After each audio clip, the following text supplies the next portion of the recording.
Welcome. I'm Dr. Vinay Prasad. I'm a hematologist-oncologist, and I'm Associate Professor of Medicine at the University of California, San Francisco. In my professional life, I see patients, I teach trainees, and I do research in healthcare policy. This is Plenary Session.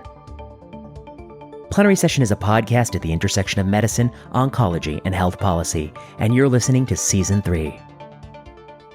On this week's episode. Today on Plenary Session, I'm joined by Bryan Carmody. You may know him as the Sheriff of Sodium. He's the man who knows everything about matching, Step 1, Step 2, Step 3, and everything in between. You won't want to miss this discussion on MD, DO, and the STEP exams. You won't want to miss it. If you like this podcast and want more content, follow me on Twitter at vprasadmdmph. Check out the YouTube channel, Vinay Prasad, MD, MPH. Patreon backers will get access to the slides for lectures I give on Plenary Session. Want to hear from us? Email us your question at plenarysessionpodcast@gmail.com. All right, I'm back in Plenary Session, joined by Bryan Carmody. Dr. Carmody is the Sheriff of Sodium. He's a practicing nephrologist. He's active on Twitter, and he is one of the most astute commenters about all things STEP related and beyond the STEP. And Dr. Carmody is a self-professed planner. He actually listens here or there because sometimes he gives me some tips on the show. Dr. Carmody, it's a pleasure to have you join us. Oh, it's a pleasure to be here. Now, you were telling me that you're a born and bred Virginian. Is that right? That's correct. I've lived in Virginia in one place or another my entire life. Where'd you grow up in Virginia? I grew up in southwestern Virginia, out where, Virginia and Kentucky and West Virginia and Tennessee meet. And then I went to college in central Virginia and stayed there for medical school and then ended up out on the coast to practice and work. That's wonderful. And you're a practicing nephrologist, is that right? Pediatric nephrologist, correct. Pediatric nephrologist. And you're also interested in teaching as well, is that right? Yeah, I actually, at the medical school where I work, I actually get to teach the kidney module to our second year medical students. Oh, that's important thing to do, and hopefully they're grateful because that's not an easy thing to teach.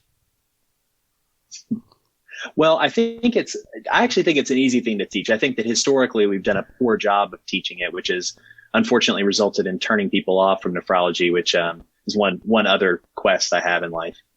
Me too. I have the same. I think we turn people off in my field of oncology, but for different reasons, of course. I wanted to start by asking you, we're going to talk about the STEP examinations, and you know that well, but I want to I guess I don't understand your origin story. What was it? Where was that moment in time where you said, I'm going to immerse myself in this literature and really understand how we accredit physicians, how we do the STEP exams, how we do postgraduate medical education? When did you decide you were going to master that topic? Yeah, I guess that's sort of a funny story. It's not something that I ever set out with as a goal. It's something that I've sort of gotten pulled more and more into. But, honestly, it started, I guess 2017, I think, is when I started to teach our first and second year medical students. And over those first couple of years, I was really impressed by how different medical school had become than when I did it. And man, I didn't feel like I did it that long ago. I mean, I think you and I are peers and we're medical school at the same time. And I really didn't, but the overwhelming importance of the USMLE Step 1 exam looming large over every single thing that we were trying to accomplish, the more I thought about it, the more I thought about how, to be honest, it was corrupting much of what we were trying to accomplish in the first 2 years of medical school. I started to get a little sore spot. And then onto that, you may remember there was this sort of, Twitter tempest in a teapot that happened toward the end of 2018, where the presidents of the FSMB and NBME, the organizations that sponsor the USMLE exam, they wrote an article in Academic Medicine that included some commentary on the possibility of a pass-fail Step 1 exam, and it included some language about how if students had a pass-fail exam, they might squander that time binge watching the latest series on Netflix and compulsively updating their Instagram accounts. And I remember. I remember. Well, it turned out I was the first person to point that out, and people kind of got fired up. But for the first time, it's not that I never got irritated about things, but for the first time, people started listening to the things that I got irritated about, and people began looking to me more, I think, to know things. And on that issue in particular, it sort of inspired me that issue and the NBME's response to it got me kind of fired up to learn more about them and to learn more about their business operation and to learn more about the larger system into which, they function. And one thing's led to another. And although I didn't set out with this goal, I have acquired some content expertise in many of these things. Oh, this is good. Okay. So I'm starting to see. So, you mentioned we're contemporaries. I'm medical school class of 09. What's your year? 07. 07. Okay. We are contemporaries. We would have been palling around in med school had we gone to the same school. But you went to UVA, right? Correct. I did. Oh yeah. Great place. I love it. I love visiting. Okay. So, before I start asking you like a million questions, which I'm going to do, I want to paint the landscape a little bit, and you help me paint it because I'm not as proficient as you are. I mean, I'm interested in this too. Don't get me wrong. I've always been interested. I've been interested since the moment I was an intern. I studied the match and the match algorithm, and I figured out, how it's suboptimal in a number of ways, which we could have a whole nother conversation on. I got interested in the steps when I took them. And for me, I guess the source of my motivation is I took my first years of medical school. I was a very discontent, poor student, very poor student. Whatever that pass bar is, I'm like right above the passing bar. I'm a 66% kind of student. And it was unusual for me because I'm not a 66% kind of person before. And I hopefully I'm not a 66% kind of person since. But it was a 66% kind of person because I was disinterested in the content and I thought it was a lot of rote memorization. And then only when I became a third year of med school I was like, oh boy, this was the right choice. I literally worried that it wasn't the right choice until that moment. So that was sort of part of, I think, what drove my interest in picking at this. And of course, I'm interested in prediction and all those things. But let me paint the landscape. Here's the landscape. Tell me what I get wrong. The cumulative number of spots in the match is something like 20,000, 22,000, something like that. Is that right? Or is it 30,000? I'm getting... It's north of there. Yeah. I mean, I think last year there were like 34,000 okay. positions available in the match. Sorry. But we graduate about 10,000 fewer MDs in this country. Fair to say? Correct. So there's a gap. There's a gap between residency spots and the number of people we graduate with MD degrees. And that gap is largely filled by international medical graduates or IMGs. Fair to say. Well, I mean, the other group, there's osteopathic medical students now. I mean, there's one match now for all of those, but you're correct. I mean, there were last year, I want to say there were like 3,000 U.S. citizen IMGs and 4,000 non-citizen IMGs who successfully matched. But that's out of like 40,000 applicants. Okay, good. And I'm going to come to this. And then how many MDs enter the match and then how many DOs enter the match? Maybe instead of me just speculating bullshit numbers, I'll just ask you, how many MDs enter the match? How many DOs enter the match? Yeah, I think MDs is somewhere north of 20,000 and DOs is like 10,000 or 9,000 thereabouts. Okay. But isn't there another program for DOs to match in outside of this match, or are all the matches that DOs get through this match as well? Yeah, nowadays there are. So, historically there was an AOA match that filled some of those positions. But now, as of 2020, all graduate medical education positions are accredited by the ACGME. So all of those have old DO positions have now gone into ACGME domain, and I think they're almost all are offered on the match. I see. So then, so to paint the picture, we're talking about 35,000 cumulative spots in the match, about 40,000 cumulative applicants. Correct. Of the 35,000 spots that get matched, probably everybody who does the MD, 20,000, they're all going to get some match. There are a few people who fall through the cracks. Of the 9,000, go ahead. Yeah, you're correct. So, I mean, the historic match rate for U.S. MD seniors is in the neighborhood of 93, 94%. And of those 7% who fail to match, typically most of those are people who are applying in a highly competitive specialty, and in a way they sort of voluntarily choose to go and match. They could have probably acquired a position in a less desirable field or location, but they choose to do something else. Now, some that doesn't apply to, but the bulk of that group, I think that's fair to say. Yeah, they want to do plastics, and if they don't match, they're going to take a year off, do lab work, and then come back and apply plastics. Right. Okay. So the MDs, the 20 grand, most of them matching. The DOs, the 9,000 DOs that enter the match, what percent of them are matching? Most of them are matching. Last year, I think it was 91%. Okay. So almost as good as the USMDs, and the ultimate fill rate for US osteopathic physicians is 98, 99% of them ultimately find a position, through the SOAP or, in the initial match. I see. And now let's talk about the foreign medical graduates or the international medical graduates, of which there's two cohorts. There's the U.S. born students who happen to choose or perhaps were pushed towards doing medical school abroad or in the Caribbean. And then there are people who were born in other countries who did their med school there and they come in. How many of them apply in the match, and what percent of them match? Yeah, the match rate has lately been, I want to say like 60% for those groups overall, which is higher than it has been, but it's correct. There's a significant surplus of applicants from those categories to positions available.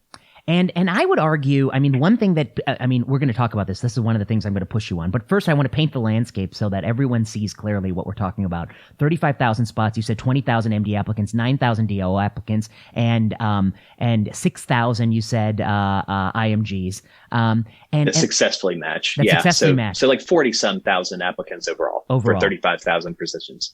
And I think what I want to paint the picture is, and perhaps, and I don't, and see if you find this characterization fair, but really what we're doing is almost all of the people who get an MD are going to have some spot. And if they don't get a spot, it's mostly because they don't want to take a spot.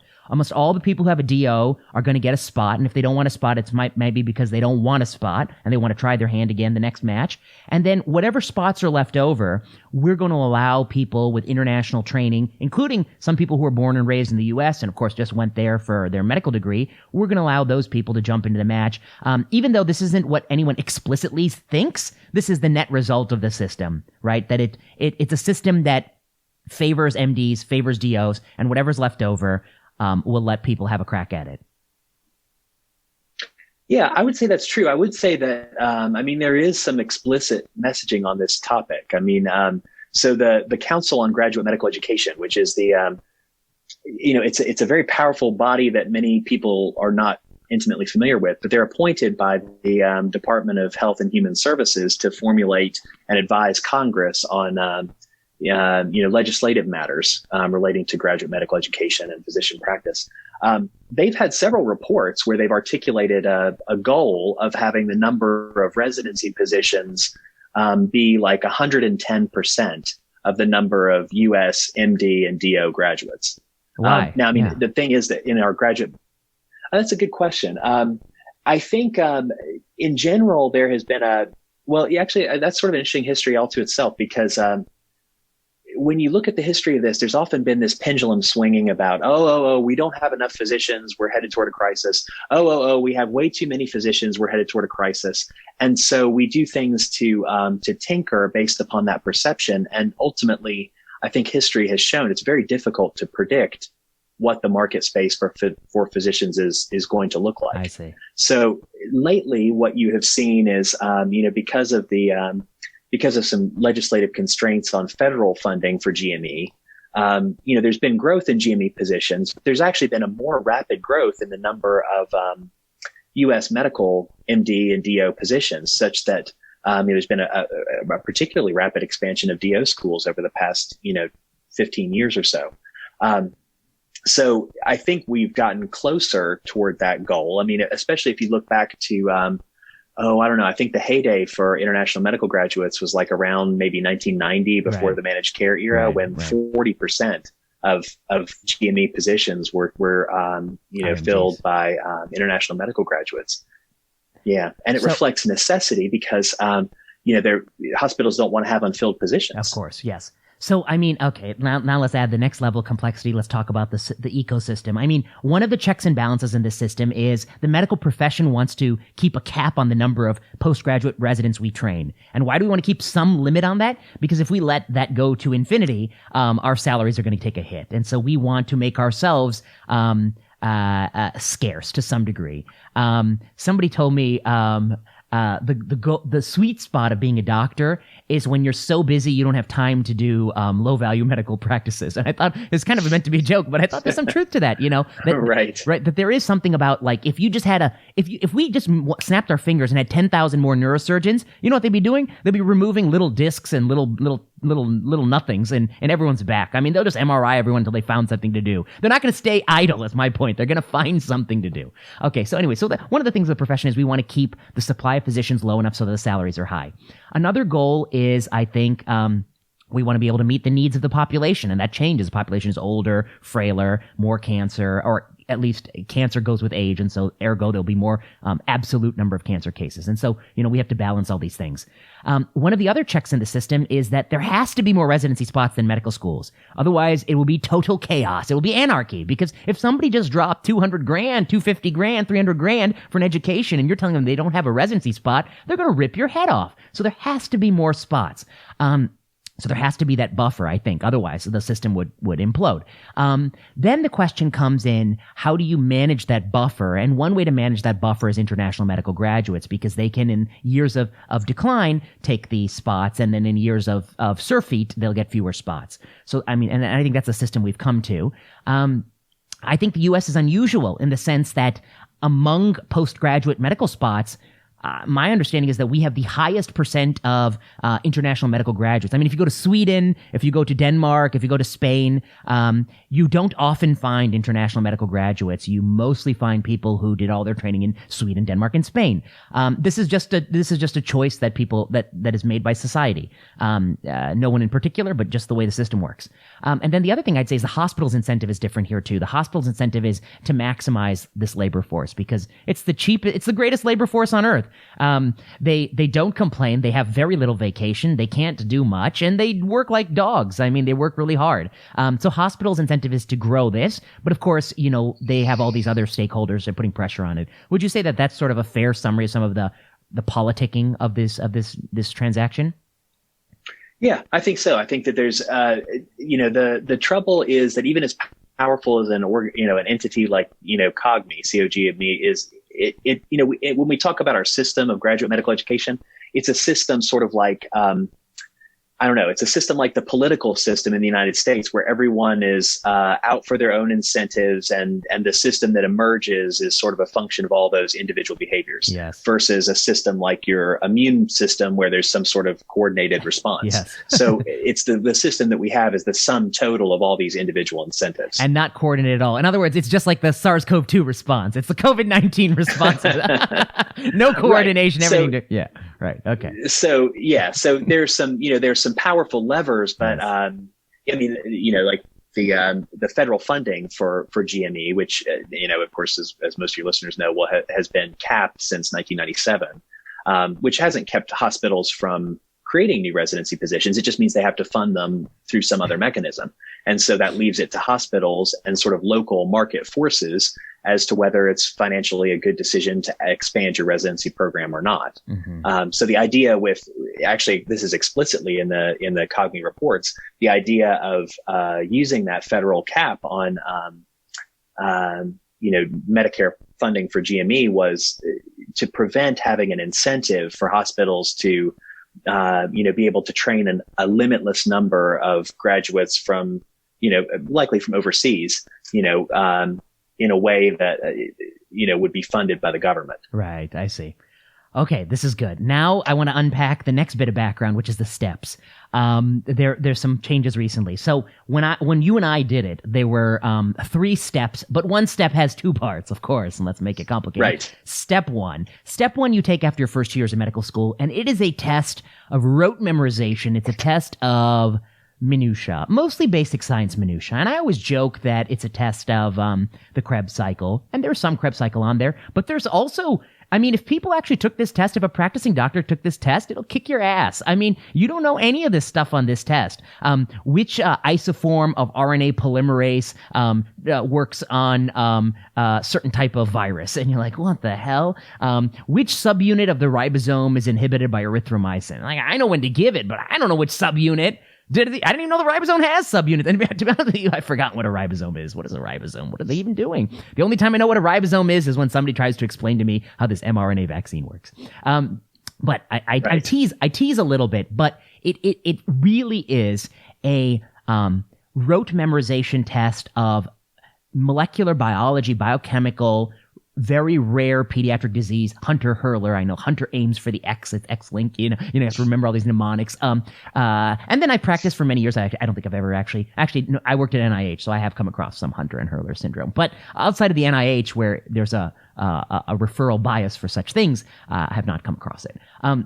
Nonetheless, you have to memorize these things. What you're not learning in that time is you're not learning the skills of being a good clinician, really listening to people, meeting them where they come, thinking through their problems, thinking if the juice is worth the squeeze on a workup, thinking if a diagnostic test is the right test characteristics, how well does it move you to post-test probability, thinking about what you should do. I mean, you're not learning that. I mean, that's just on the back burner for those first 2 years. This test was scored on I don't even know the max score, but I think it was like a theoretical 300-point score. I knew some people who scored in the high 280s, 289. They were like savants. But they weren't always the best. I mean, obviously, we'll talk about the correlation between this test score and being a good doctor. Of course, they were not always the best doctors. In fact, that was often the case. But it was the score. And the score really had like tremendous it was like your worth as a human being. You wake up every morning and you think about your test score, and it would determine like if you're a good person or not. I mean, it really felt that way because people told you flat out, like you got 220 reasons why you can't consider ENT. You got 260 reasons why HemeOnc is a choice that you might like. But it literally, these competitive specialties, yeah. And I should just say, as a little bit of background, the reason why competitive specialties are competitive is, in my opinion, explicated by the average income that specialty can earn over the course of a year. The specialties that are sought after earn generally higher income, and also the ratio of controllable to uncontrollable hours or controllable to uncontrollable work. So for instance, specialties where you can leave the office and punch out the clock and no one is going to bother you and you make $400,000 are preferentially considered over specialties where you make $400,000, but when you punch out, you're going to get called all night or potentially. So that's what led to some unusual specialties rising to the top. I mean, urology. You wouldn't guess, but probably urology may be more competitive than transplant surgery. I mean, I don't know. I mean, but that's very likely to be the case. Or maybe cardiothoracic or thoracic surgery. I mean, urology is maybe more competitive. Urology more than thoracic. I think that's quite plausible. I haven't looked at the numbers, but I think that might be true. HemeOnc, plastic surgery, things that jump to the top, dermatology, ophtho. They call it the road to a good life. Radiology, ophtho, anesthesia, and derm. They're like, boom, that's the road to a good life. Right. Okay. Anyway, so this was part of the step one thing. So the step one was the score you finished, the test after you finished the first 2 years. Recently, they have made that pass-fail, which was something that I like. I think it's a step in the right direction, but I always felt like it wasn't the definitive solution, because the definitive solution would be to have the test content reflect what we actually want doctors to know. And that to me is still the gap. And so it's nice when you make a test pass-fail, you do allow medical schools to say, hey, we're only going to teach this like 50% of the time. The other 50% we're going to teach you real shit, how to be a doctor. Because all you need to do is pass this. So you do change that kind of equation, and you change in the psychology of the student's mind, which is like, step one, to now like, oh, it's pass-fail. I can focus on that, but I can also, do probably in their mind actually now do research with an ENT or research with an orthopod because I want to get competitive for those specialties. Okay. So thoughts on step one. Did I summarize it fairly? What did I get wrong? And thoughts on like good move, bad move, pass, fail. Yeah, no, I absolutely. I mean, I tried for a long time to keep my finger in BME's eye about discussing a pass fail step one. And I feel like it's a move that is unquestionably on the right side of history. I mean, when I think back to my own experience taking step one, man, it just wasn't a big deal. I mean, like it was something we thought about, but I studied for it for a couple of weeks. I focused on my classes. I really didn't, it just wasn't this this big of a deal is when I came back to teach, a little over a decade later. I saw people carrying first aid for the, step one from the first day of class in August. You try to teach someone or talk about some clinical correlate, and the students will frankly tell you, like, I don't want to know something that I don't have to know right now. It's very difficult to get engagement with things that students in a different circumstance, if they weren't squeezed so hard, might engage with. And so I think that, when we look back on this, we will say it is a move that, we should have done probably a long time ago. Right. The premise that there's a certain amount of basic science understanding that you need to progress in training, I think that's a defensible argument. And I think that it's adequately assessed by a pass-fail step one without pushing people to achieve higher and higher scores that, as you suggested, result in focusing on less and less information that could help a human being in any circumstance. Right. I think it's the right move. Well, I always like a little anecdote to show you. I once, I used to teach a class for every January for many years when I worked in Oregon, and it was on clinical trials and how to think about them. And I walked into the class one day and had everything was erased, but just an ash-off body in the middle. And it felt like, a twinge in my spine. It's ash-off body.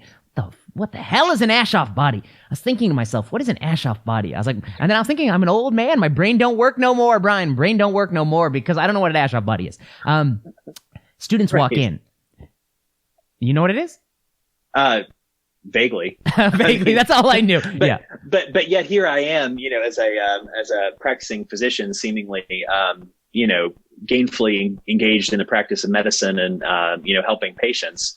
Without immediate factual recall of that knowledge. Yes, exactly. You're proving that one does not need it to be a good pediatric nephrologist. Well, you know what it is? It is the histopathologic finding in rheumatic heart disease. That's what it is. Now, I don't know if you know this, but that was just on the tip of my tongue. Yeah.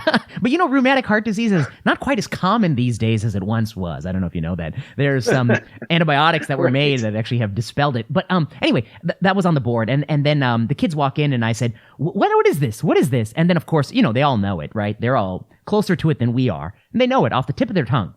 Then in the middle of the lecture, we're talking about a trial, and the p-value is 0.04. And I said, can anyone explain to me, what does that p-value mean?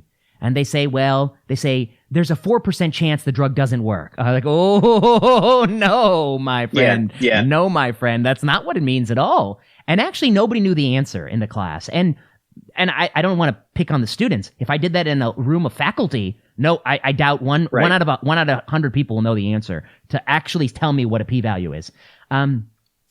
That's telling. That's really telling to me that we're prioritizing the histopathologic finding in a condition that's on the decline, that's at record low levels, that you'll never need to know, honestly, versus something that you will need to know every single week for the rest of your life because they're trying to get you to do something new. It blows me away.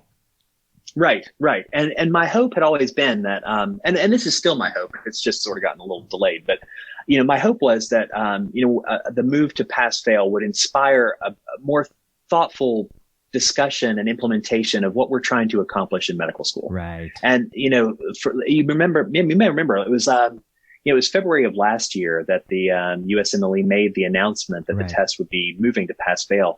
And I'll tell you, for a couple of weeks there, my life was really, really nice. I got to meet with people. I had people emailing me saying, hey, how do we make the most of this? What do we need to do? But of course, across the world, COVID-19 was already tearing apart Italy. And, within a couple of weeks of the decision, it had arrived in full force in New York. And then every person who had any interest in it, was purely focused on putting out fires at their own institution, and how do we get people through clerkships and how do we do this and how do we do that? And we've stayed in that mode, ever since. And actually instead we've had this sort of, at least in the sphere in which I operate, we've had this surge of, step one nostalgia of people surveying program directors and talking about how, now we've got the, more bias and not a level playing field and, what horrible things. And I just, I have much I could say about that, but your listeners, if they've followed me at all, they've probably heard me say it before. Oh yeah. And, we'll come back to that. I mean, I don't know. Doctors are not good at change. We're not good at change. We're old-fashioned animals. We are really old-fashioned, and we're not good at this. But let's come back to that. Now let's talk about step 2. And step 3. So step 3 is the exam you take usually, I think, sometime during your intern year. Some people who are wise take it before their intern year. That's actually smart. Step 3, I got no major problems with. It's a standardized test, roughly asking you questions that are roughly pertinent to being a doctor. So I never had a real beef with it. Step 2, there are 2 parts to it. There's the CK and the CS. Step 2, CK, is roughly sort of a middle examination that asks you a number of clinical correlate kind of questions. I never had too much of a beef with it either. Some people who don't do well on step 1 would try to take step 2 CK a little earlier, try to get a good score and show that they're good at the standardized testing, I never thought about that too much because I thought, we can talk about whether or not these standardized tests are how we should pick people, but that's a whole nother conversation. Then there's step 2 CS, which was a very costly exam. They only had it a few centers. It was where you literally had to take care of a standardized patient. People, when I was a trainee, when I was a student, people would say that the step 2 CS is just a test to see if you speak English. And I thought that was really sort of a derogatory thing. Is that insulting? Over time, I came to worry that there might be some truth to that was a way, an in-person examination, a hoop that the IMGs had to jump through, very costly hoop. And you weren't really being graded on medical acumen, but rather, simple social niceties, putting the drape over the patient's legs, which are important, of course, but I think the way you're graded on is very capricious and random way. And you're also kind of graded on your ability to communicate in English. Do you feel like that is an apt, or is that a disparaging characterization? And then the new recent thing is, of course, they just announced they're doing away with step 2 CS. So what do you think of my description of it? This is just what people told me when I was a student. Fair, not fair? I think it's supported by the historical records. I mean, the exam that we know as USMLE Step 2 CS was something that the NBME sort of jumped into that was initially developed by the Educational Commission for Foreign Medical Graduates, or ECFMG. That's the group that certifies IMGs as being ready. And they had been involved in that area dating back to when I researched this, I want to say it was 1979 or 1980, but somewhere around in that time frame, there was some meeting where I guess there was some shouting and colorful language thrown about, where an ECFMG representative was giving a presentation and program directors were shouting him down and saying, your exams are pointless. We have people who do quite well on these written exams, and they show up and they don't have a clue how to, it's like a bull in a china shop. They don't know how to act with a patient. I see. Yeah. And, they don't know how to do even a cursory physical exam. And so they put pressure on the ECFMG to do more of a practical evaluation of their applicants for certification. And the ECFMG, honestly, they set about it in a thoughtful way, where they first studied the issue and they sought to develop this exam, and they found that indeed IMGs as a group did show deficiencies in what they considered clinical skills compared to U.S. graduates at the time, and they built up this exam, and they provided guidance to IMGs saying, if you can't score above this threshold on such and such English test, you're likely to fail. And even just that decreased the number of international medical applicants, who even wanted to take on that exam. So if you look at the number of test takers, just the implementation of the ECFMG's clinical skills exam reduced the number, probably through self-selection, of people who felt that they could overcome that hurdle. I see. But then, so ultimately it was sort of, it was a successful exam from the standpoint of accomplishing what it was intended to do. But it led to a lot of complaints from international medical graduates that it was unfair, especially for U.S. citizen international medical graduates, to say that, they would say, I grew up in Georgia. Why should I have to take this exam just because I chose to go to school, someplace other than the United States? I see. And, the NBME had long been interested in having a clinical skills exam, and I think saw the opportunity to partner with the ECFMG and turn it into the Step 2 CS exam that we knew and didn't love for 16 years till it went away. I see. I see. So it is rooted in fact, exactly that kind of malicious thing that my classmates used to tell me about it. Okay. Now here are my questions for you. Question 1. You know, it's a very sensitive subject, I can tell, because that Scrubs said something about it that, I don't know, that Fig's brand of Scrubs, and they got obliterated. But, you know, my core question is, why is there even an MD and a DO? Just have one thing, whatever you want to call it, MD, call it DO, whatever. But why are we even have these two schools of thought? I mean, does it even make sense in the modern world? Why not just make every program an MD program, and we can end ourselves of this debate of, is a DO the same as an MD, is the same as this? I mean, right? I guess that's my question to you. Why even preserve two separate programs? We're already merging all the other stuff at the back end. Yeah, like a lot of things in medicine, it's sort of historical path dependence. I mean, you know, the school of osteopathic medicine, you know, arose in the late 1800s as sort of one of many alternative philosophies of medicine. I mean, at that time there were, you know, I mean, there were magnet healers and water healers, and you know, chiropractic medicine sort of spawned off as an offshoot of osteopathic medicine. And only, I mean, it's interesting to look, I mean, the homeopaths, the eclectic schools of medicine. And interestingly, you know, the only one of those that has survived to this day in a form that, you know, has the prestige in society of being a physician is osteopathic medicine.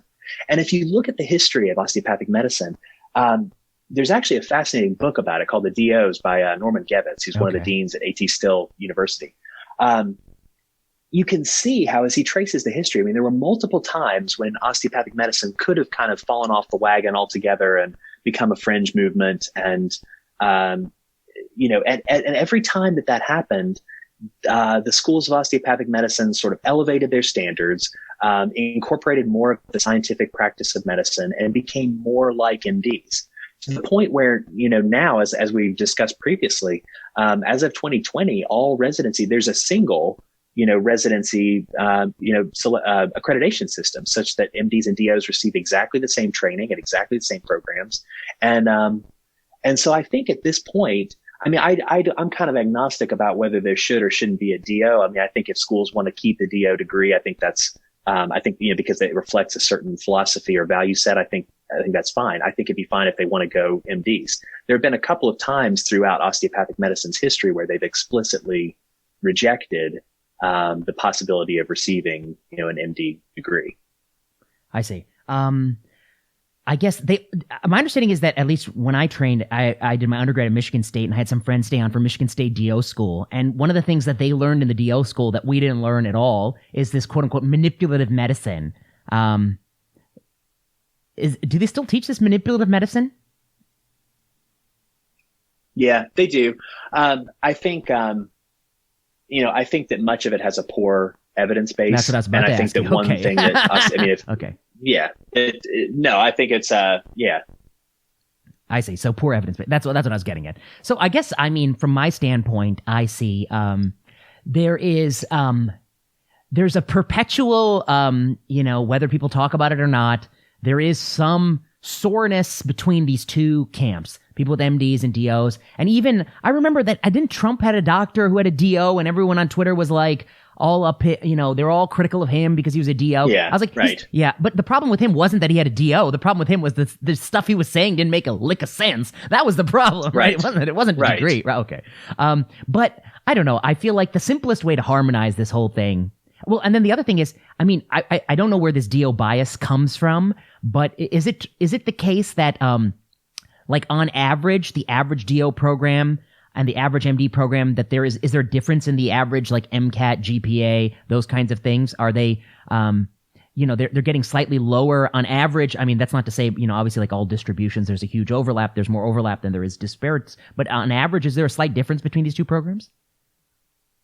There is. Yeah. I mean, there's a slight difference in, you know, the MCAT scores, the undergraduate GPA, the, you know, the parental affluence. I mean, all those things sort of favor MD schools. I see.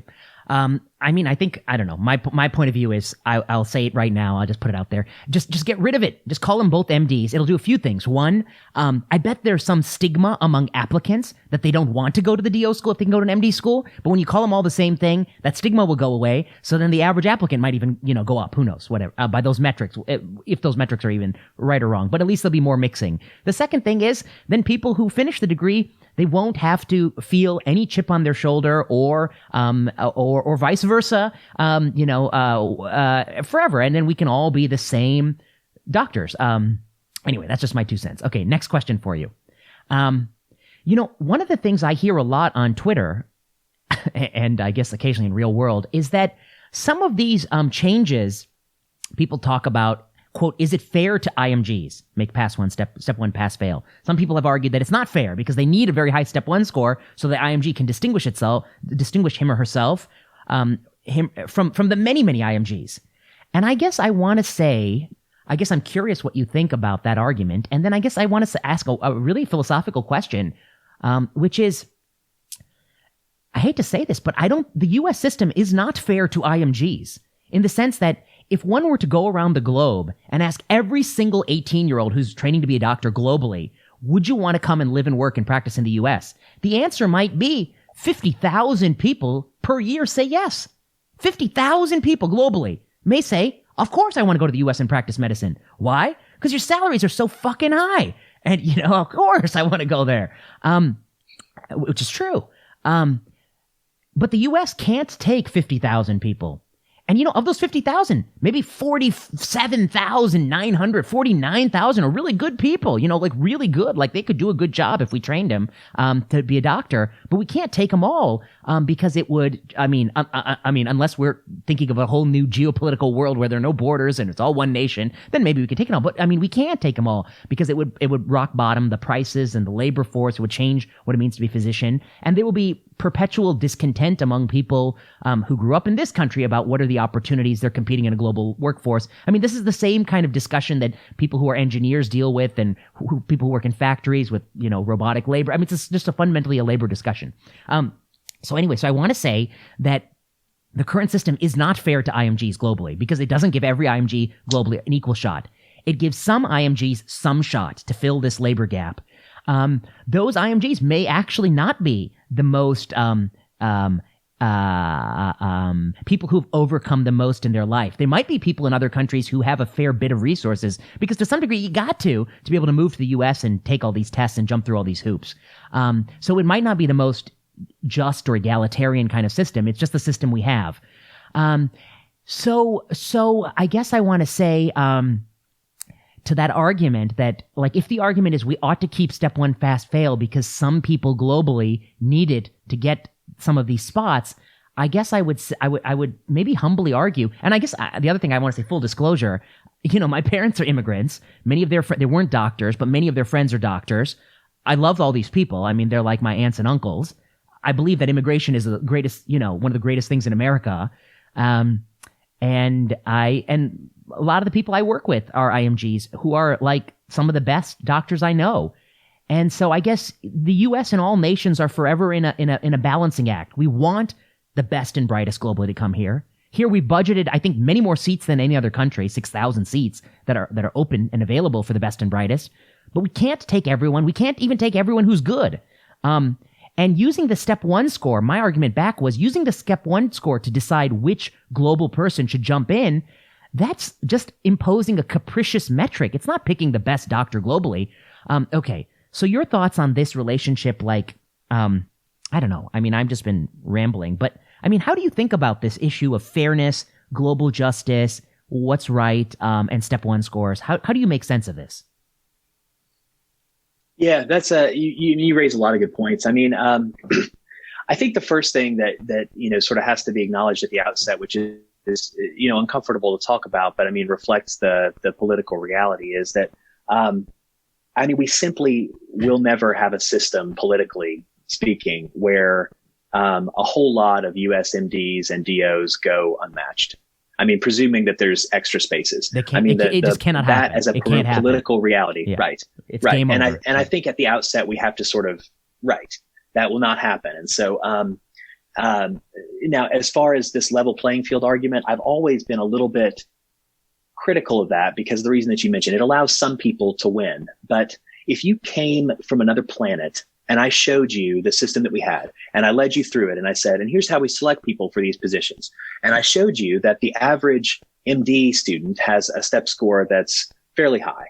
and the average DO student has a step score that's somewhat lower, and the average IMG has a USMLE score that's lower still, you would not perceive the step one score as being this level playing field metric. You would perceive it as a tool that's used to enforce a certain hierarchy. Mm-hmm. And indeed, I mean, if you look, what school do you reckon has the highest step one scores as a school? Harvard. Yes, exactly. Well, would you like to gander who has the second highest? Stanford or Hopkins? Good. Yes, Hopkins. Hopkins, okay. Yeah. I mean, you could, and honestly, I mean, we could continue this exercise and I could walk you down through the list and you would, with great accuracy, predict. So, I mean, there's this myth that there's like some, big population of dunces at these, prestigious schools that are getting beaten out for positions because of a low step one score. That really, that it sounds nice, but that's not real. I mean, the reality is that the step one system creates a system of winners and losers. I mean, it does allow among the groups of IMGs who, to be frank, for the most part, they're competing for residency positions that are not desirable for U.S. medical graduates. I think that's a fact-based assertion. It allows certain members of that group to shine. But the idea that it makes it more fair, as you said, I mean, that to make that argument, you would have to believe that the step one score was a credible measure of your value relative to your peers, and that was the tool that we should be using rather than just a convenience metric that allows us to sift through a giant pile of applications. Yeah, I think that's well put. That's well put. That's the way I come at it. And I think, it's easy to go on Twitter and to say you're championing the IMG, you're championing somebody who life hasn't given a lot of opportunity to, whether in this country or globally. I think it's easy to say that. The challenge is, I think these systems are way more complex, and there is some. I grew up in LaPorte, Indiana, which is Rust Belt, tough place. I mean, not tough place, but I mean like a place that was not in its heyday. And Pete Buttigieg was high school one county over, there were definitely some smart kids I went to high school with, who some of them may have aspired to be a doctor, but they didn't become a doctor because they didn't get it. They didn't get any MD spots or DO spots, and they didn't want to take the financial burden of going to the Caribbean or abroad, which is something that some people do, but not everybody. There's also somebody I know, my cousins are, many of my cousins are still in India, super smart docs, many whom would have wanted to, I think, come to this country and do residency. And I guess I'd say that, like, I don't have the answer, but I think that it's a very complex political question of, should we open more medical schools in the United States to give this person I went to high school with, who probably would be a great doctor, actually, if we gave him the shot, we actually said, you're just a little bit low on the test scores, but we can help you, we can get you through, become a good doctor. They're going to be a great doctor. They might go back to LaPorte, Indiana, live their rest of their life, and take good care of people and give good primary care or, good specialty care, whatever they want, versus my cousin. You're a super smart person globally. You deserve some opportunity. Come over here. We'd love to have you. You can go work in one of these communities, be a part of the community, be part of the American dream. But the truth is that you can't do it for everybody in both groups. I mean, there's some limits to how many doctors we can have, unless, of course, you have so many more doctors that you will bottom out the doctor labor market. And the answer is, I think it's a tricky political question. I don't have the answers. I think some of the principles you've outlined are the right ones, which is that people who grow up in this country, who shell out that kind of outlay to get the MDDO, if they were to go unmatched, it would be politically unthinkable. And so that's one of the starting points. And then from there, we can talk about sort of the balances. Okay, my next question for you, unless you want to comment on this. Oh, yeah, I'm ready for another question. I mean, I can talk about whatever you want to. No, let's do the next question.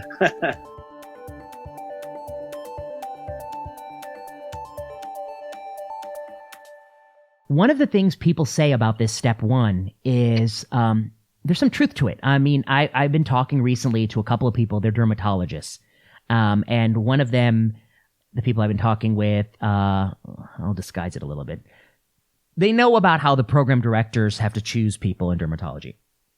My friend, it is not easy. Derm is hot, hot, hot, hot, hot. Everyone wants to be a dermatologist. I sometimes see the dermatologist. And I say, why wasn't I that dermatologist? No, I actually don't have derm envy. But many people do want to be dermatologists. And then these people were telling me that they really, like, first year medical school, first week, they're getting emails like, can I meet, talk about research, talk about this, talk about that. Right. Yeah. And then they say something like, dude, if it weren't for step one, how the hell are we going to go through 10,000 applications for 2 spots, or whatever, 4 spots? I don't know how many. Right. Right. And I guess I want to say, like, I don't know, my point of view is always, the core failure here is not that you don't have a good ruler to decide who could be a dermatologist. And the truth is, these kids are all so good. If you took the top 80% and randomly picked any of them, they're all going to blow you. They're all going to be good. They're all hungry. They're all good. Right. You can't tell them apart. The failure, I think, is that that too many people want it. They want to be dermatologists too bad, and there's not enough spots. And that's because there's some perversity in how they're getting paid. They're getting paid too much. I mean, I have to tell you, that's just getting paid too much compared to other specialties per volume of work, and that's why it's so competitive. Look at your field. It's a noble field, actually beautiful, very fascinating, a lot of good physiology, biology, but I think pediatric subspecialties, you're not getting 10,000 applications for one spot. You're not getting that kind of competitiveness because some pediatric subspecialties, their pay is actually less than general pediatrics. That's a disincentive. So I guess, I don't know. I mean, I'm going to ask you how you think about all these interlocking parts, but I mean, the interlocking parts are, how do you decide who's better than another person? They're saying that the test helps us decide that, but I don't know if that's true. The next question is, why do they need to decide that so urgently? And the answer is, I think they're getting paid too much. How do you think about this? Yeah, I mean, you're right. I think that, there's a wide difference in salary. And I mean, you're right. Compared to many physicians, I'm not a high earner, but honest to God, I mean, I feel overpaid most days. I mean, I have a very good life, and I can't complain about any of that. But you're right. The realities of the landscape are just what you mentioned. And I mean, there's literature on the fact that, I think you and I have talked on Twitter before. There's a paper, a couple of years ago that showed the correlation between step 1 scores and specialty and what was choice. Like 0.67 or something, right? Yeah, exactly. Yeah. And the effect size was such that, I want to say it was like a 7-point increase on your step 1 score conferred $1 million more net worth at retirement or something like that. Yeah. So you're right. But the fundamental problem, as you mentioned, is that, we also have a problem with over application, or in my opinion, we have a problem with over I application. agree. Yeah, go on. Yeah. I mean, like how many residency programs did you apply to? Do you recall? Yeah, I recall. I think I applied to like 22, and I think I was advised to go on 8 interviews. And I think I went on 11, but like I'm in Chicago, so like 5 are in the, or like, a bunch were in the city, it was easy. But, and then I think I went on a couple because I wanted to meet somebody. But I think, people I know in some competitive specialties, they went on like, like derm 70. That was back when I trained, and they went on like 25, 30 interviews. I'll just make one joke. I mean, if somebody asks you, what do you want to do in life? 11 goddamn times, by the end of it, you believe you're full of shit too. I mean, you don't even believe yourself. I'm like, I want to do this. And then I'm like, listen to this son of a bitch talk. I'm like, listen to this guy. He doesn't believe that, cause you can't tell your story that much. All right, go on. Sorry. Yeah. Right. So we had this problem where, as a group, students are applying to many more programs than they used to, such that last year, according to the AMC, the mean number of programs to which a U.S. fourth-year student applied, the mean for all students, all specialties, was 70. 70 is the mean? What 70. The hell? Oh my God. Can you believe that? Yeah. I think I applied to 10 or 12, and that was actually across medicine, peds, and med peds. So this is in many ways, when I hear these people say, we got to have something to screen. I can't read all these applications. I mean, that's a true statement if you choose to live in a world of limitless application. But my question back is, do we have to choose to live in such a world? I would argue that we don't. So what do you suggest? Capping the apps, or how? Yeah. Yeah. I think that there's the system will work better if you want program directors to be able to evaluate you as anything other than a readily screenable metric. You have to give them the time to be able to do that.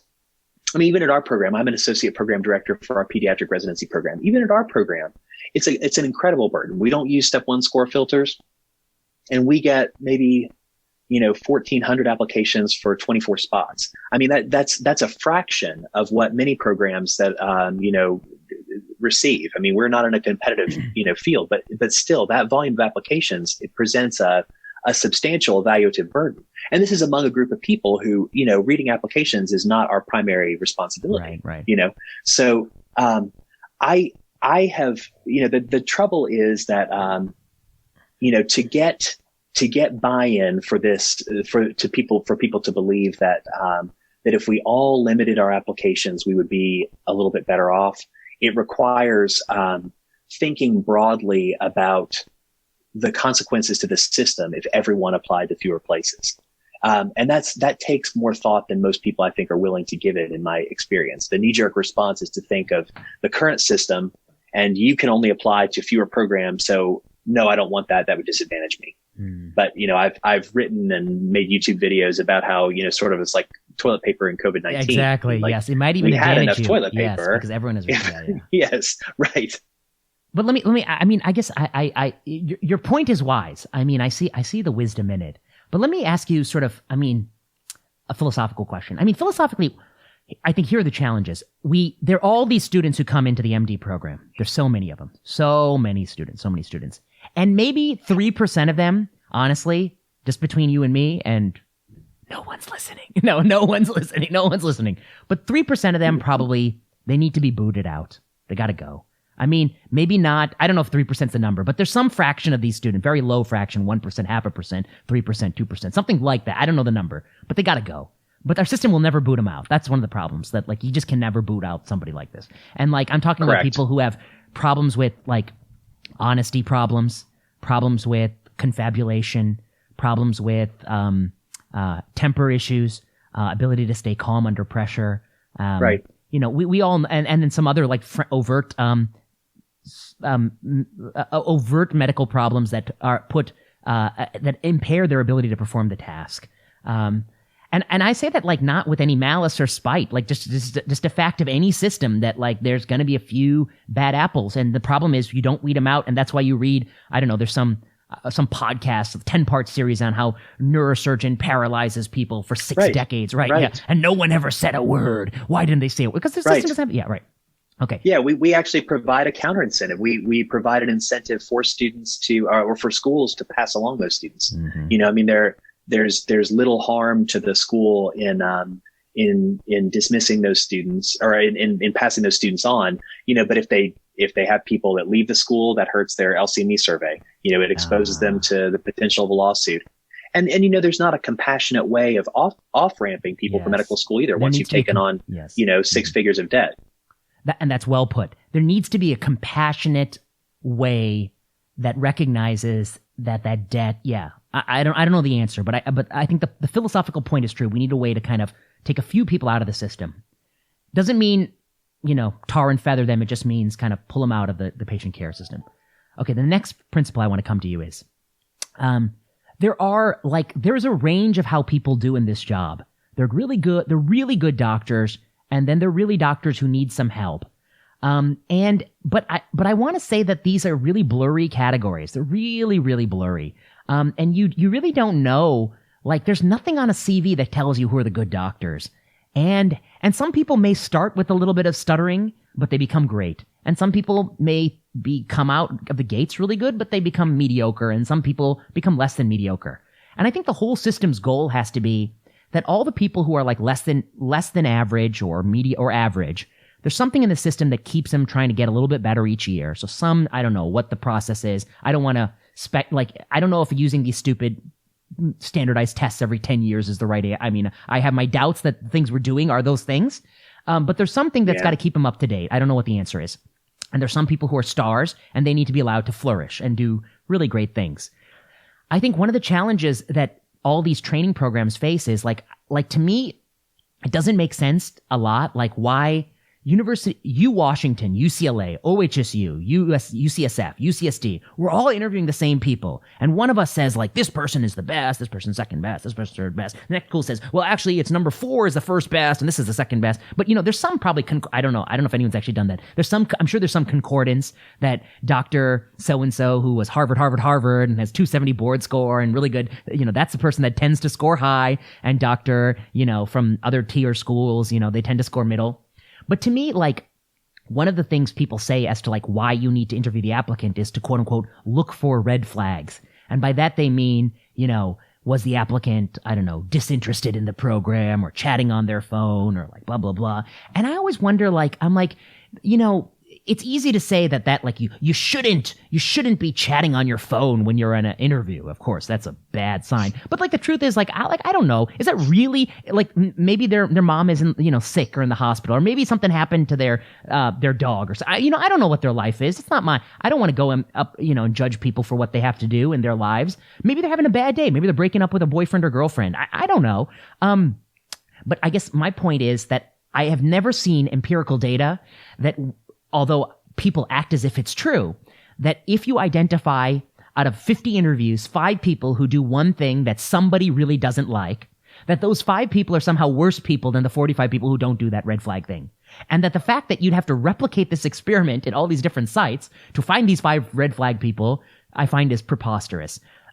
Okay, so I wonder if some of this kind of interviewing could be centralized, like a single, and the next point is actually, why do we even interview people? We interview people to get a sense of like how well they do jobs and things like that. But here we already have something that's like much better, which is these students worked with some of our colleagues. Like they work with you for a month. When a student works with you for a month, that's like a much better assessment of their like abilities than if they meet me for 15 minutes and, we talk about baseball. I mean, I don't know. I don't know anything about baseball, but you know what I mean? Like sometimes it's tangential to the thing. Okay. I'm doing a lot of rambling, but I'm going to come to the point. The point is this. As you talked about, like if an alien species looked at what we're doing with this interview process, they'd say, okay, you're making all these students pay all this money to apply to all these programs. You're making them pay all this money to go all these places and pour cash. A lot of these programs are honestly, they're the same. Like if you did internal medicine at UCLA or UCSD or OHSU or Chicago or UCSF or Brigham or this, everyone can talk about how one is the best program or not, but it's the same. COPD, heart failure. You have good doctors. They're really great clinicians at every place. So like, why are we doing this huge energy? We have these meetings where somebody's like, oh, this person published a second author paper in Blood Advances and this person, the research is my next topic. We're going to talk about this research, but we're going through this huge theater about like, how to pick these people. And the truth is like, we're not even doing what we're supposed to do. We need to weed out this 3%.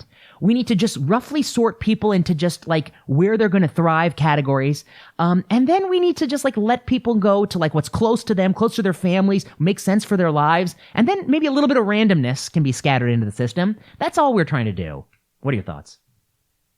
Yeah, I think much of that's very true. I think that, interviews, the way that they're conducted in residency selection are very low value. I think that they mainly serve to give you confidence in the decision that they're making, or, a less charitable way of saying that would be to reaffirm your own biases.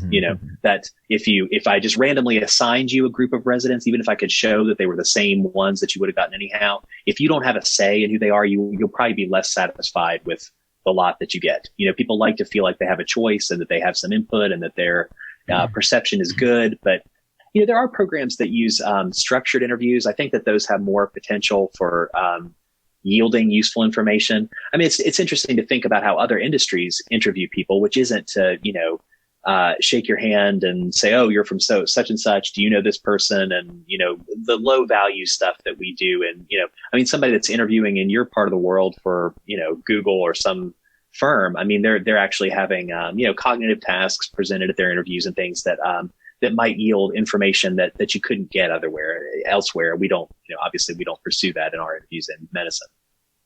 That's well put. Yeah. I'm still in the contemplative phase of this. But I think like we are forgetting we've all become so narcissistic in this process. Like, we all think we're running the best program. We all think we're picking the best trainees. We all think we are the ones who are choosing and doing the choosing. But the reality is there are lots of good trainees. They're going to be good. There are few people who are destined to be in academics. The rest of them are not destined not to be in academics because they're any less capable of it, but maybe in many cases because they're wiser and they realize the futility of it. No, but they have different goals in life, and there's nothing wrong with going into private practice. In fact, that's a majority field. And yet somehow we're like have this huge bias that we think we're gonna, and that leads me to my next thing, the research. Yeah, I mean, I think that's exactly right. It's driven by vanity. I mean, I think that it is driven by vanity. The vanity is in many folds. One, a HemeOnc doctor who knows jack shit about interviewing somebody, am able to give them a 4 or a 5 or a 3.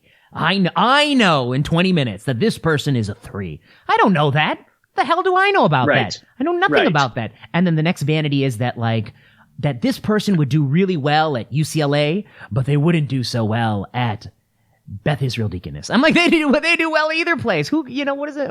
It's the same. Yeah. Well, yeah. What I wanted to say is that, this pursuit of vanity would be fine if it didn't impose all these externalities. I mean, we could expend untold efforts to get the best residents if it didn't cost us. But in reality, I mean, the product of residency education is a social good. I mean, we're producing doctors to take care of patients. And to the extent that all this chasing vanity to get residents that are the best residents, because we only want the best residents, to the extent that impairs your focus on educating the residents that you have, or compromises their training in school, you're doing a disservice to everyone. You're putting it nicer than I. Okay, the next topic I want to talk about is the research. But first, let's first talk about the research. Then we'll talk about MSTP to conclude. The research. Something is wrong in this system, my friend. Something is wrong. I mean, I went to medical school at the University of Chicago. I graduated in 2009. And, there are so many people I went to school with who are awesome people, like super smart, witty, funny. You'll love to have a drink with them. The vast majority of them are in private practice. It's not because they are, they can't do research. It's because it's not their interest and it's not what set them the spark in them. At the same time, I suspect every one of these people has lied at some point. We make them lie. We make them lie. Oh, yeah. We make them lie their whole lives. We make them from the age of 18. Oh, you want to work in my molecular biology lab? Why is that? Well, I'm interested in going into medical school, but I also want to see if I want to do research and be a translational scientist. Oh, okay, we'll come. No, that's not the reason. The reason is you are interested in going to medical school, and that is a prerequisite so that you're going to go and get that prerequisite, and you're going to tell yourself whatever you need to tell yourself to do it. So you lie.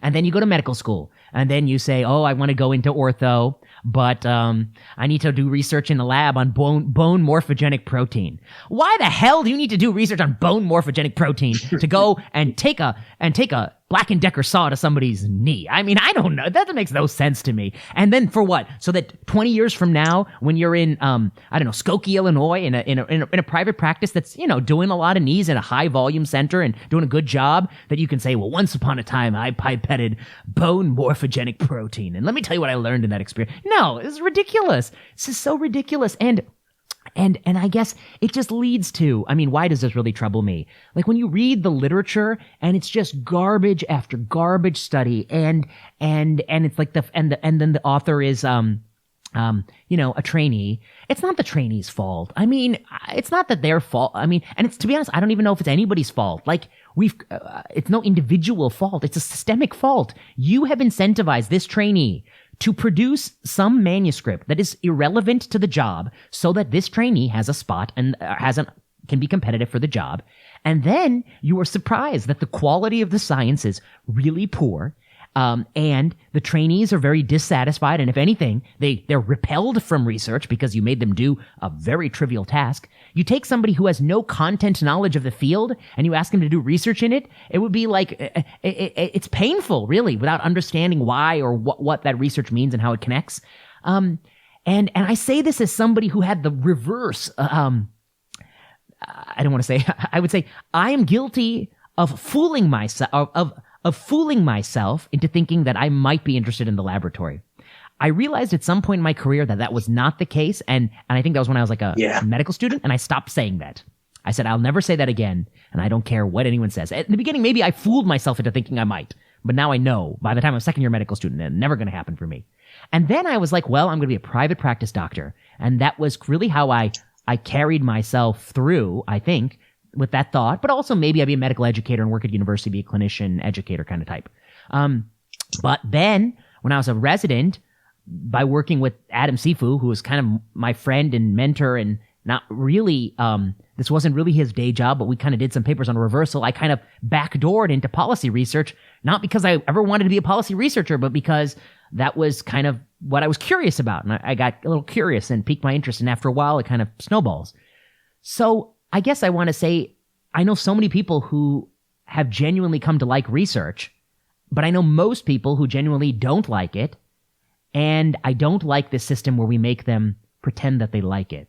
Okay, I'll let you say, what are your thoughts on this topic? Research, how we choose. Oh, I very much dislike that system. I mean, as a matter of personal principle, I've sort of conducted my career at different stages by being very frank about how I had no interest in doing scientific research, and I'll be honest, it obviously is off-putting to certain people and programs to say that, but as a matter of principle, I got into this because I wanted to take care of the kids, and I like teaching, and I feel like I have some value to add some other things.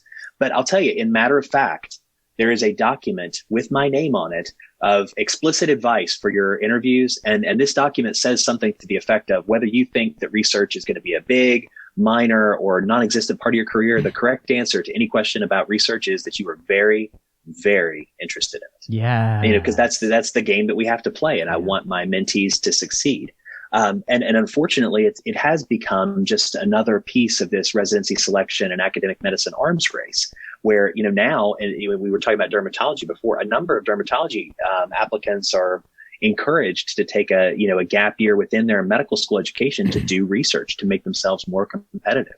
And I think that's a trend that unfortunately we're going to see continue because that's the incentive system that we've put in place. And it's a perfect example of like many other things in this space of Campbell's law, that once you start to make a measure a target, it ceases to be a useful measure of anything. Well put. It's a good one. Yeah, well put. Okay, last topic. And I'm burying this at past the 1 hour mark because I hope no one listens to it. Actually, the last topic, maybe I'll talk to you about Twitter for a minute because we'll come to that. Because you're on Twitter. The penultimate topic, the Mstp program. Now, I want to say for the record, I really believe it is important that there are some doctors in the ecosystem of doctors who understand what it's like to see patients and also what it's like to whatever they do in the laboratory. I have no clue, pipette or whatever, mass spec or whatever you're doing there. And I think it's important because, one, throughout the history of medicine, there have been some people who've had that range of experience who have made profound contributions. I'm seeing Harold Varmus in my mind, but he was one. He's an MD who developed oncogenes or discovered oncogenes. But there are many others. There are also many people who just had the PhD background who made great discoveries. And there's some people who did like an MD only, and then they kind of fell into it and they made a few discoveries, but they're fewer. Okay, so I mean, I believe there is a value for having somebody who knows to patients and doing laboratory work. Once you decide that that's a valuable thing to have in society, I think the question is, where do you put the money to get that to happen? And you could basically put money in so many different places in this pipeline. You could put money and say, we're going to have more grants so that junior faculty who want to start and try their hand at a lab can have a lab. So when you're an assistant professor, 30-something assistant professor, you're going to have some startup money, $600,000 so that you can try your hand at doing some lab work and maybe do some correlates and stuff like that. Maybe you can have a crack. Okay. You can also put money and say, we're going to put money in the fellowship programs and say, there's some fellows every year. They come here, they do fellowship. Halfway through the fellowship, they say, I really want to try my hand at lab work. I want to be a translational scientist. Maybe there's a program where they can apply to do a PhD or a master's and get a little extra funding and stay an extra year or two, build up their skills to be competitive for this kind of physician scientist job. The other thing you can do is you can take that money and you can put it into the Mstp program. it's very costly. My understanding is like $500,000 per person because they pay for their medical school and they pay for the PhD and they have stipends and they pay for all the staff. And, it's a nice grant to get if you're at the university. Yeah. And those indirects, baby, those indirects. Yeah, those indirects are good, which is what we like. We like indirects. Okay. One of my criticisms of the MSTP program is they put out all these shiny brochures and they're like, I don't know, whatever percent of I forget the numbers. They're like, so X percentage of our MSTP graduates are working at academic medical centers. And I'm always like, I'm sorry, that's not the outcome that we paid you all those big bucks for. I know some MD PhDs who work in academic centers and they are clinician educators, which is great. I love clinician educators. In fact, I'm probably close to one actually myself. I love them. They're my besties. My best friends are clinician educators. However, that's not why we gave you $500,000. It wasn't to make a clinician educator. It was to make a physician scientist. So the end point of working at an AMC is not the end point. The end point has to be you work at an AMC and you run a translational lab. Now, then they say things like, well, even though I don't run a translational lab, I learned things in my PhD that forever influenced me in life. And I say, that's terrific. I spent a summer in Costa Rica where I studied the healthcare system there. I learned things that have forever changed who I am. But nobody paid $500,000 to create a program that they would train people to go to Costa Rica for. Okay, that doesn't exist, right? We're not giving that $500,000 so that you can feel like you understand rigorous thinking a little bit better. We could have Frank Harrell give everyone a Bayesian stats course for $20,000 a person, right? Maybe not $500,000, right? There are other ways we can get at that. Okay. My point is, and then they say something like, well, the percent of people who do run labs is actually much higher with the MSTP than MDs in general. And I say, well, of course it is. You've self-selected the people who said they wanted to do that. If you can't beat MDs in general, then you're running a delinquent program that actually is doing it's going against the current, right? It's actually harming them for being a physician scientist. Okay. Anyway, so the crux of my argument is actually not that we oughtn't fund this, but that we ought to think about, as a scientist would, if I have a fixed budget, where should I put that money? And my gut feeling, and from looking at the descriptive data, my gut feeling is that putting it in the beginning is not the place to put it. You're incentivizing a lot of people to chase this, to do this, who still are too young to know they want to do this. Putting the money at the end, fellowship, junior faculty, retention, helping that stage, that's, I think, when you want to do it. Now, of course, this is whenever I say this on Twitter, they come for me. And that's the last topic. They come for me when I say this on Twitter. They're not happy with me because I think it's natural that if you did it, you feel like that was important in your life to do. And anyone who says you oughtn't do that is threatening your identity. I get that. But I'm just really asking these questions because I think they're worth asking when you're spending so much money. And then I think the other, well, anyway, those are just my thoughts. What are your thoughts on MSTP? Yeah, I think everything that you said is pretty much right on. I think that, kind of like we were talking about with medical schools and how some students are probably not best served by staying there, or society's not best served.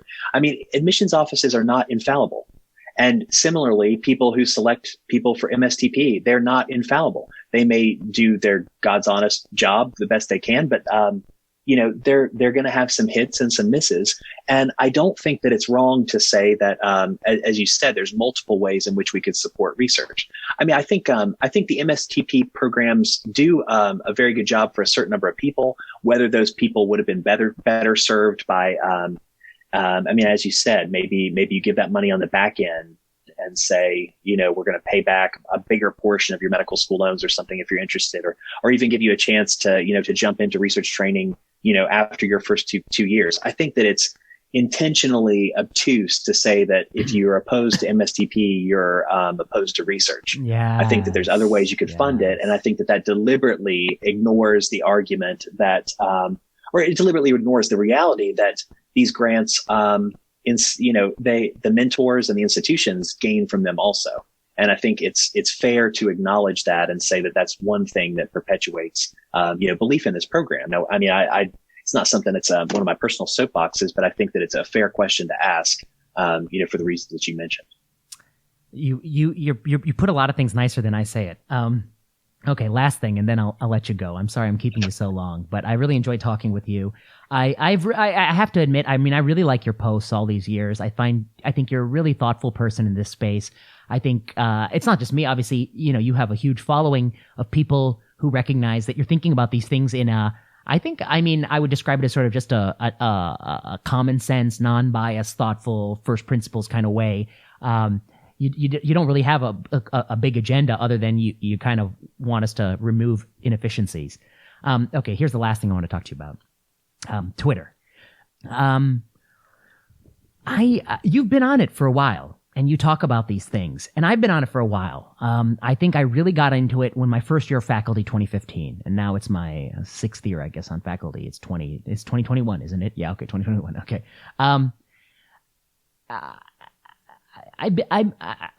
I've got some concerns about it as a medium to discuss ideas. I think like 2015, 2016, 2017, 2018, we could discuss ideas. Like we could talk about MSTPs. I had many discussions about it. We could talk about step one. I mean, you and I, I think you talked about it a lot. I jumped in on some of these. We could talk about the MCAT. We could talk about these things. People wouldn't always agree, but there was some ability to have a dialogue. I don't know. I'm a little concerned that that era has ended. In part because the volume of participants is so great. In part because, anonymous participants has reached new highs. And I know many people say that, like, there are reasons why some people choose to be anonymous. I get that. But there are also reasons why some people are anonymous that are not good. Like, for instance, they are not even in this country, and they are foreign adversaries trying to get us to tear each other apart. The reason that this all so I guess I'm going to kind of pick your brains on, you're somebody who, you're disciplined in the sense that you keep your content focused on these issues you care about, and that may to some degree spare you. On the other hand, these issues about who we select and how... it does. It spares, okay. These issues about who we select and how we select them, though, they increasingly have broader relevance, and so someday you may no longer be spared. But I cannot help myself. I'm drawn to, I think, certain types of discussions where I view rational people saying things that strike me as irrational. I'm drawn to it like a moth to the flame. And my wing is on fire, my friend, because one of the things I was drawn to was, like once you're vaccinated with the SARS-CoV-2 vaccine, and I looked at that efficacy data. And more importantly, I looked at the data that like, if you get 2 doses and you're asymptomatic for a period of time, what's the subsequent probability you were to develop the virus? Which is a very different probabilistic question than what's the probability to develop the virus from time 0. This is time like day, 38 or something. Day 38 to end of study is different than day 0 to day 38, and people don't appreciate that. Anyway, I got drawn to it. I wrote an article about it, and then I tweeted about it. And like any tweet, sometimes you spin it in a flat way, but sometimes you put a little spin on it to kind of see who's interested. And I think a tweet that did me in was some tweet of some bear. I wanted to write a children's story about a bear who wanted it to be perfectly safe, and they never went outside and life passed them by. Which I thought was a parable for how there's no such thing as zero risk, and we all take risk every time we go out of our house, and that these risks are on par with those risks. But that really pissed them off. And of course, I guess in retrospect, actually, it's funny. I had a couple people call me, including some people who are very Twitter disciplined. They don't say much on Twitter. And one of them who called me, he said, I thought your bear story was funny. And to be honest with you, I wouldn't have seen it. I wouldn't have guessed that this was the one that would have lit the fuse on these people. Okay. So I want to say, I think what's going on here is in part, they were annoyed by my 180 character parable of a bear. In part, they were annoyed by the content of my argument. I think they don't like that content. I mean, I think they think there are a lot of people who think that we ought to have the same precautions before after vaccine. I think in part, it's not a good time for people. People are, we're all cooped up, haven't gone to a jazz club in a couple months. People are stressed. In part, Twitter is a place where instead of dialoguing with somebody, you want to find the person to say, this is the bad person of the day. This is the evil person. Okay, so my question to you is, put it all together. What are your thoughts on this medium as a place to, you're somebody who has, I feel like, there's some similarities between us. I mean, it's allowed us to get our message, which is a anti-establishment message, out to a huge audience that we never would have gotten otherwise. At the same time, I now feel the other side of the sword in my neck. I would humbly offer that I'm not, as some of my critics say, pro-death. I would humbly offer that I'm not actually have a goal of merely angering them to anger them. I actually do believe that my view on this vaccine is, in fact, whether or not you think I'm right or wrong, doubting the sincerity of my belief, I think, is not the right answer. Okay. So how do you think about this? I'll tell you, I mean, the long story short is I'm not going to use it the same way anymore. I'm going to really pull back. But how do you think about this place? What are your thoughts? Yeah, I mean, you hit on several things that I was going to say. I mean, I can't say too much bad about it because if it weren't for Twitter, I mean, I don't think I would be able to put my words in some of the people's ears that I'm trying to put my words in their ears. I mean, before this kind of era when, I mean, the stuff that I put out that I care most about, I mean, is on Twitter or on my site. I didn't earn my way up the ladder by going to meetings and hobnobbing with, the people at the AMC or the NDME until they finally would listen to what I cared to say. I just said what I said, and I said it loud enough and emphatically enough and in enough different ways that, my words sort of found their ears. And, so from that standpoint, I mean, I've got to acknowledge, I think that, on issues that I really care about, it's been a very effective thing. I think that I have steered clear of a lot of Twitter's ire. I mean, I'm sure I'll get some of it. I mean, I get some from time to time, but it doesn't hurt my feelings much. I mean, I try, as you said, I do have a narrower brand. I've sort of decided that, I mean, there's many things. The reason I'm in this space, the reason I talk about this stuff is honestly because I care about it. It's honestly because I think that we can make a better system. And so I'm a little bit reluctant to turn people off from me over issues that I really don't care about, where I just think something. I mean, yes. I sort of feel like, it's not necessarily, I mean, I think that I have insights on certain things that at least I've never heard other people say or think about the way that I have. But most of the stuff that goes through my head is stuff that other people have said better. And every discussion is not made better by me popping off about it. I try also to, I am pretty, at times I'm pretty provocative and persistent, but I try, as you've talked about before, I try to punch up. If somebody's debating with me and they're a student or somebody, and I think if you go through my tweets, you'll see that I try as good as I can to stick to that principle. But I think you're right. The Twitter algorithm and the nature of the way that we engage with it stimulates a part of human nature that, I mean, lots of people talked about cancel culture and so on. I mean, it's, that outrage sensor of your brain is,